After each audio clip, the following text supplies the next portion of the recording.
Do, do, do, do, do, do, do, do. Happy Valentine's Day from Mobile Media. Let's get it cracking. Happy Friday. Happy February 14th. Beautiful day down here in Southern California. It's a beautiful day to cover some great sports around our nation and around the world. So, we'll be starting with some golf. Then we'll be leaning into some soccer, gliding into some hockey, running on over to hit some basketball, and then we'll be finishing with a hard sprint on the introduction of college baseball that we have today. Here we go.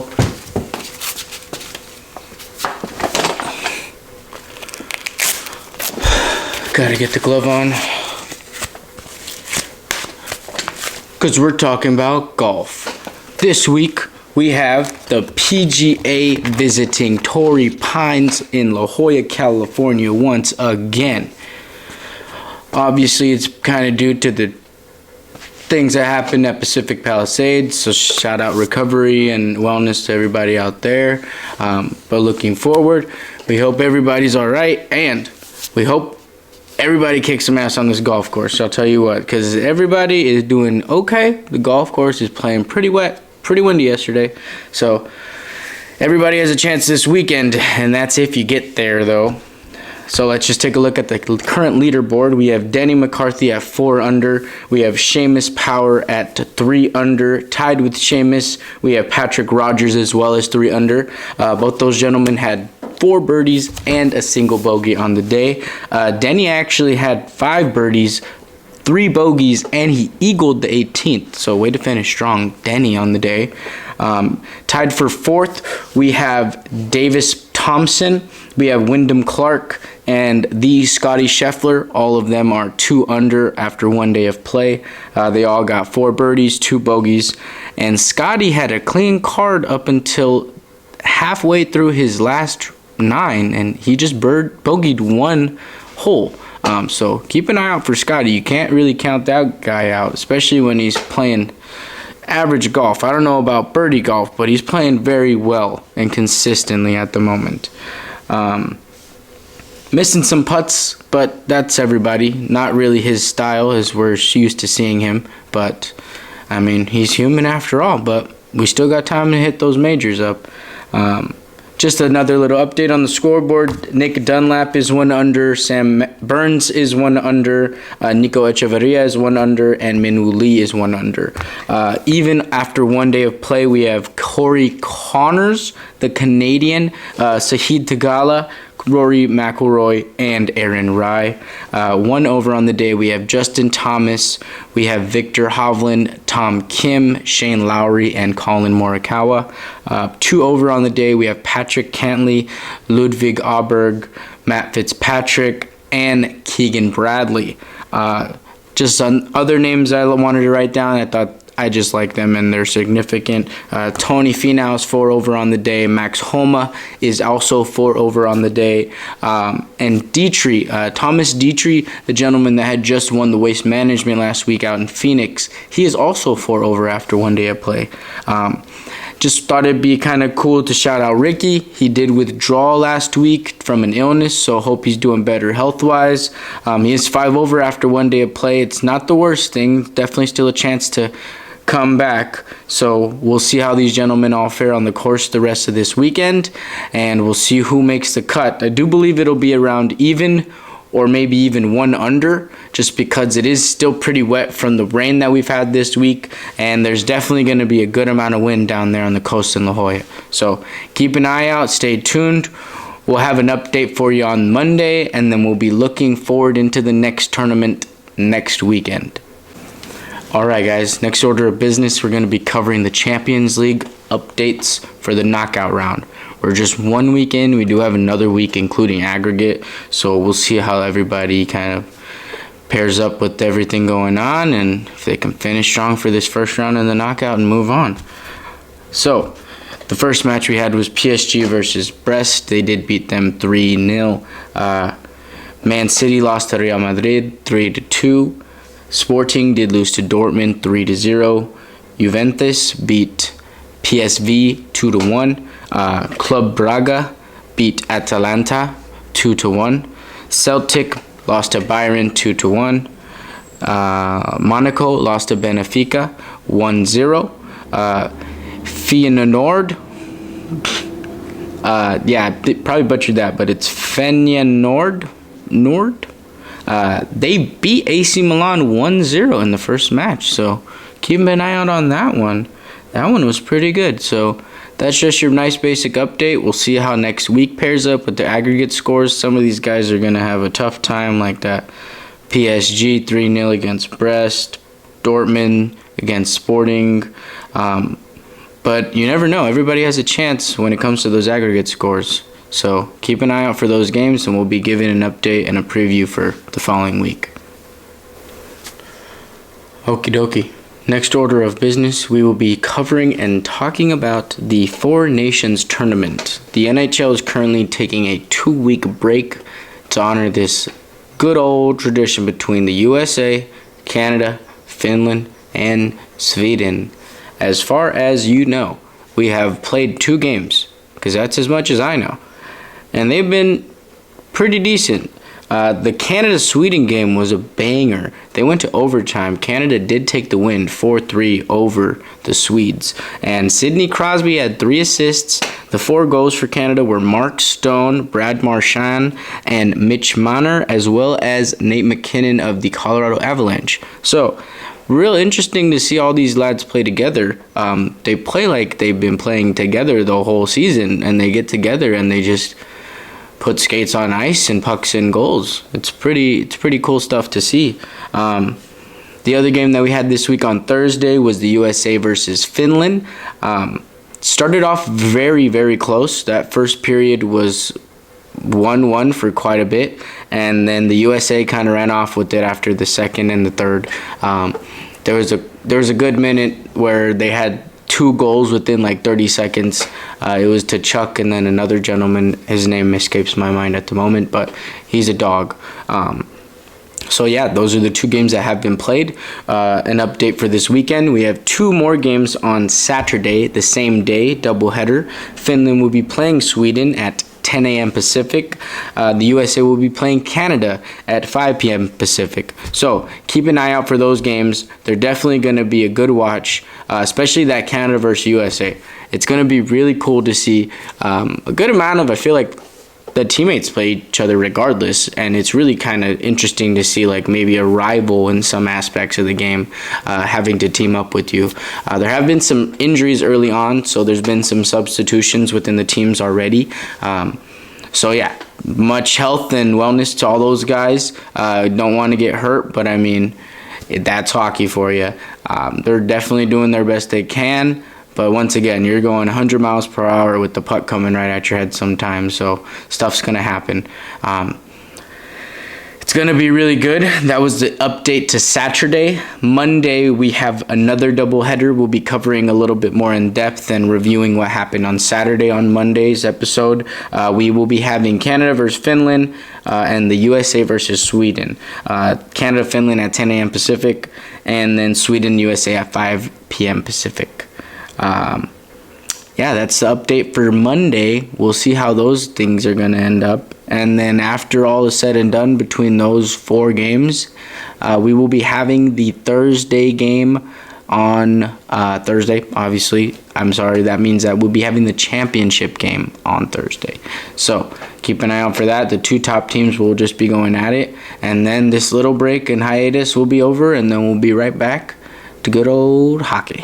So you want to just keep an eye out for all that. I do believe you can catch the games on TNT and TBS, if I'm not mistaken. So try to keep a lookout for those games tomorrow, Saturday, February 15th, and then Monday, that'll be February 17th. So good luck to the countries. Naturally, good luck to USA. Good luck, boys. Go waste that trophy or medal. I actually don't know what they win. I'm pretty sure it's a trophy. So let's go, USA. We're talking basketball. You know that basketball. We know a basketball. Throw it in the basket, y'all. Okay, okay. You know what time it is. We got basketball. So, what we're going to be covering is some women's upsets, what to expect from the men's, a little update into the All-Star weekend, and we're going to be sprinkling a little bit of knowledge of the Unrivaled League. If you haven't heard of that, that's the women's league, ran by players, made by players, for the players. There's 6 teams. They're currently actually doing a 1v1 tournament, so stay tuned. There's some games today. So those will be really good. It's been really close this year. On to the females that play basketball at the collegiate level. We had some major upsets yesterday. UCLA basketball that played the basketball game by girls, they lost by the basketball team that plays out of University of Southern California girls. UCLA is ranked number 1. USC is ranked number 6. UCLA has not lost a game this year. USC has lost a game this year.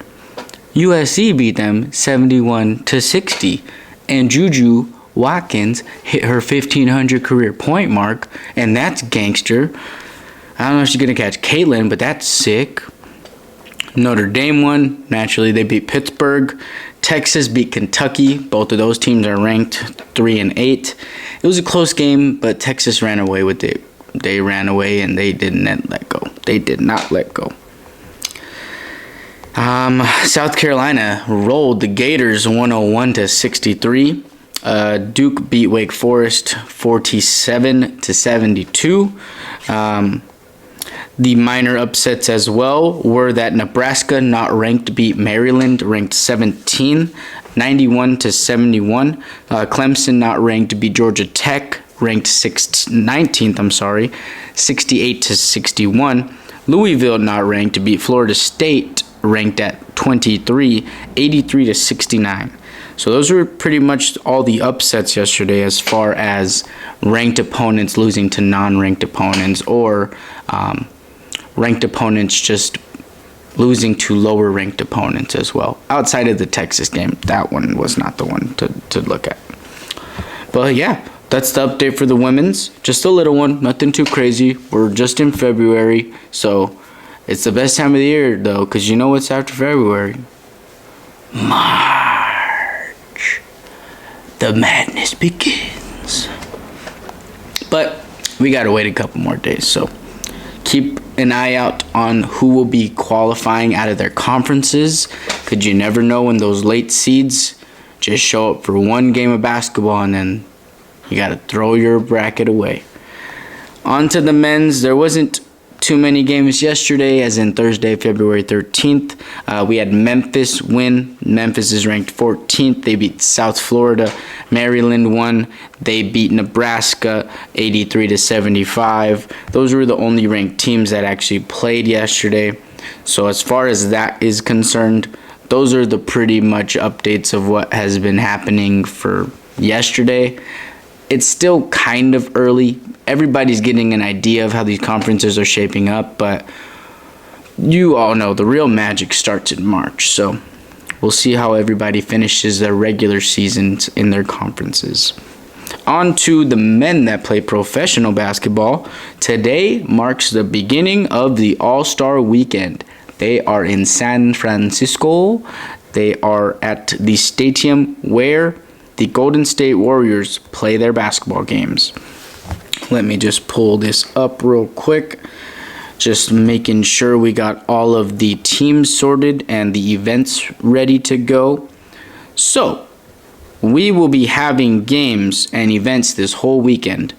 The games that are taking place are going to be Team Kenny and Team Chuck on Sunday, Team Shaq and Team Candace. Oh, I didn't even know that's how they did it this year. That's pretty cool. And then naturally we will be having a championship game Sunday night as well. If you didn't see last year's, Steph and Sabrina Ionescu had a 3-point contest, and it was pretty close. But then Steph Curry had to show up, and he mentioned why he is Steph Curry. So he's probably going to do that again. A lot of people wanted Caitlin Clark to do it, but she's a little busy trying to ball out and get ready for her season. She's not in Unrivaled, actually, but it's definitely going to be interesting to see how that next regular season of the W ends up going, because there's a lot of movement this offseason. The dunk contest is not that intriguing personally to me. I do think Mac is probably going to win again. He's kind of seeming like the Chiefs of the dunk contest right now. I don't want to bet against him, but I kind of don't want to see him win. So good luck to you, Mac. And then I did see there's some pretty cool names in the three-point contest outside of the Sabrina versus Steph. My money would probably be on, I saw Dame Dollars in it, and Dame, if he's on it, he's on it. So keep an eye out for a great All-Star weekend. It's probably going to be a little Mickey Mouse, but don't worry. We'll be having this regular season second half on to a rolling start after this break. And then who knows? The Lakers got Luka, so we might win the Natty. The whole damn thing, man. But there's a lot of talent everywhere. I mean, the Knicks have been on fire with Jalen Brunson and Cat. Who else has been real hot? I mean, you can't count out the Bucks. You can't count out Denver. You can't count out Minnesota. You can't count out who else in the East. I mean, Indy got pretty close last year. The Mavs with the talent they got, and if AD stays healthy going into the postseason, that's definitely something to look at. But yeah, we're only halfway there. That's crazy. That's your little basketball update. As far as for the Women's Unrivaled League, their 1v1 will be tonight, and there will be a little bit more of an update to see who wins that 1v1 tournament on Monday, as well as a better review of how the regular season's going overall right now. They're not playing regular seasons as of right now, so didn't really feel the need to cover that. We'll cover the standings and everything on Monday after we get a better idea of how this 1v1 tournament has finished and they crown a champion.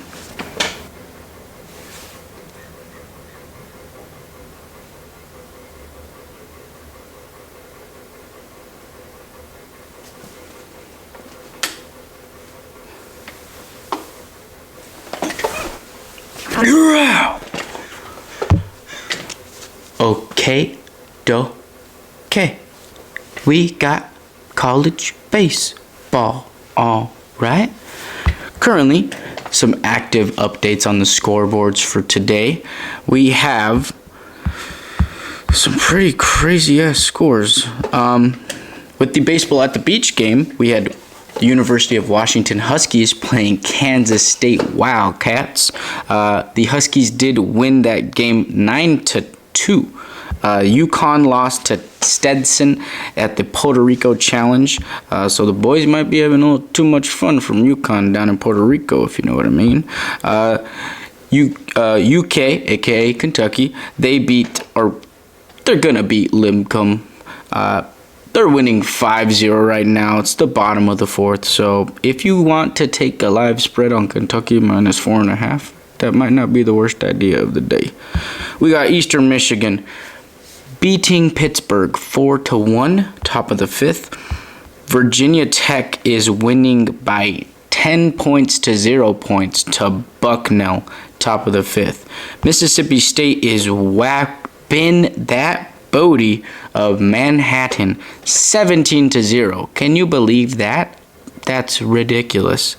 Washington State is not ranked, and they are beating currently Arkansas 1-0. Bottom of the sixth. I'm sorry.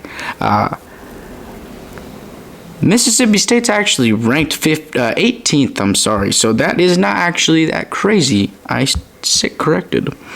Virginia and Michigan, great game. The Wolverines are pretty consistent in baseball. Not all the time, but this year I got a good feeling about the Wolverines. And Virginia's 2. It is currently tied at 2 at the top of the fifth, so keep an eye out for the way that game ends up. That is also at the Puerto Rico Classic.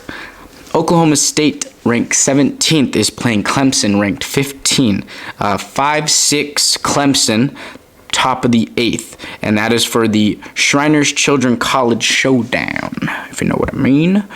You know about NC State. Yeah, they're ranked 13. They're beating Fordham 5-1, bottom of the 7th. Georgia, ranked 8th, is beating Quinnipiac 9-1, top of the 8th. Texas Tech, not ranked, is playing North Carolina, ranked 6th. They are beating Texas Tech. I repeat, the Tar Heels are beating Texas Tech 5-1. Top of the 9th, you can basically call that game a wrap.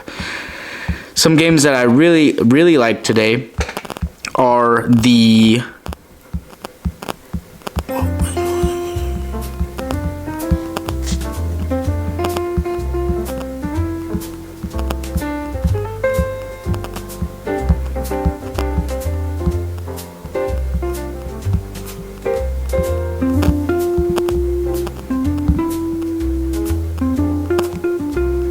Stanford is playing Fullerton this evening at 6:30. I like Fullerton. USC is playing George Washington today. I like USC. Fight on. We also have Arizona State playing Ohio State with the conference realignment. So that'll be interesting. Ohio State's coming over to the West Coast. So we'll see how that warmer weather fares the boys. Cal Poly is playing UCLA. Naturally, a lean towards UCLA, but Cal Poly, not a bad school, not a bad baseball team. We also have Vanderbilt playing Grand Canyon for the MLB Desert Invitational. I would not sleep on Grand Canyon. Very consistent program. Louisville versus Texas in that Shriners Children College Showdown. Texas is 19th in the nation right now, and we just started today, so we'll see how long they hold that. Texas A&M, the number 1 ranked team currently, they lost a natty last year. They are playing Elon. They are going to beat Elon. The Air Force is playing the Gators of Florida. That should be an interesting game, but I think the Gators roll the Air Force. Oregon is playing Toledo. Go Toledo. But Oregon's got it. I fare Oregon. Very consistent pitching at Oregon. And they just play all well-around baseball, like well-rounded baseball.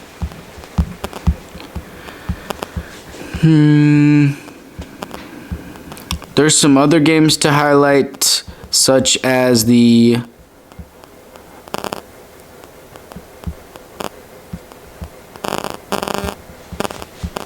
Xavier Oregon State game. Not a good game. Just wanted to highlight it because Oregon State is 7th and they should wax Xavier pretty mightily.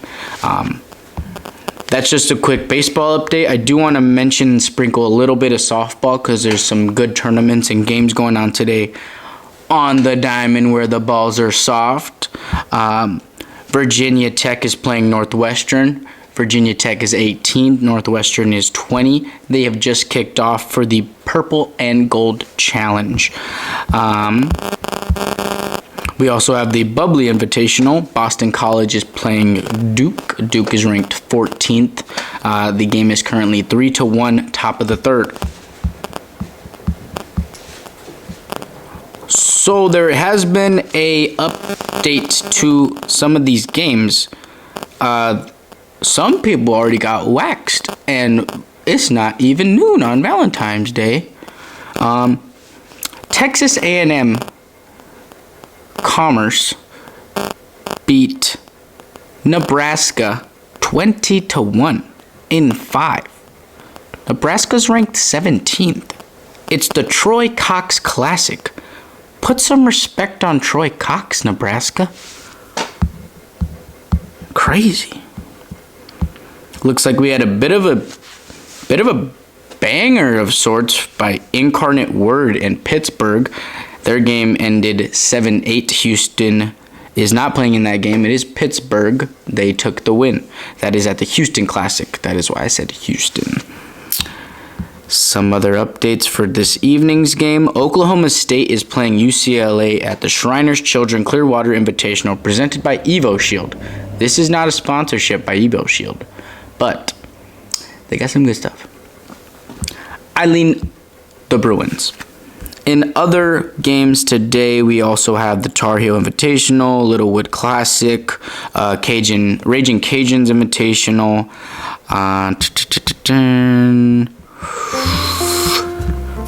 There was another game I wanted to. This one's gonna be rather juicy. Florida is currently undefeated. They are 9-0. Duke is 3-2. They should get another win early today, and they have another game this afternoon at 4:00. Naturally, Duke is ranked 14th. I really think Duke can keep this game close and maybe, if not, win. Florida is one of those teams where you just got to catch them at the right time, and it's early enough to catch them. So I really lean the Lady Blue Devils on that one. Texas Tech and Texas are going at it at the Bevo Classic. That's going to be at 4:30 on the SEC Network Plus. Texas undefeated, 6-0. Texas Tech is 5-1. Texas is naturally, if it's not Texas, it's Oklahoma in softball. So we'll see how those Texas Tech girls hold up against those female Longhorns. There's a lot of tournaments just because of everything going on. We haven't officially kicked off league or season yet, so we'll see how these games end up faring the girls, and hopefully everybody stays healthy and safe travels back to wherever they're going to be coming from. That's just a little update from baseball and softball at the collegiate level.